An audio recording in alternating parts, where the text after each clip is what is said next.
در یک ساختمان تنها سرمایه اصلی مصرف پول نیست، بلکه عزیزای گرامی مصرف سلیقه یک شخص است.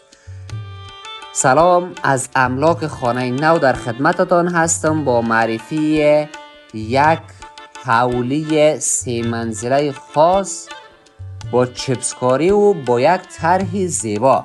عزیزای گرامی، شما بیننده یک حولی سین که بسیار لطیف و ظریف و خاص ساخته شدگی است.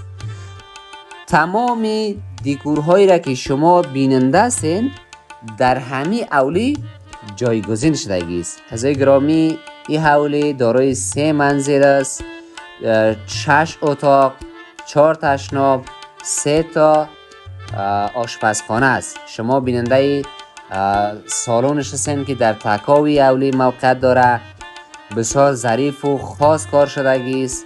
حتی پیزاره هاش از چوبی بسیار ظریف کار شدگی است. دوستای عزیز، در پهلویی که یک سالن است، یک اتاق جداگانه داره. شما بیننده فضای بسیار باز و زیبایی حولی سین که منظره بسیار زیبا و خاص در پهلوی دریای کوکچه است. عزیزای گرامی، مساحت حولی در حدود 500 متر مربع است.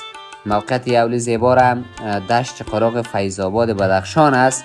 اگر همین حولی را شما میخواین که ببینین و از آن خود بکنین، و دفتر ما املاک خانه نو، شهر نو، آخر گلدان، مقابل سونای کریستال تشریف بیارین و بروین از نزدیک حولی را از آن خود بکنین.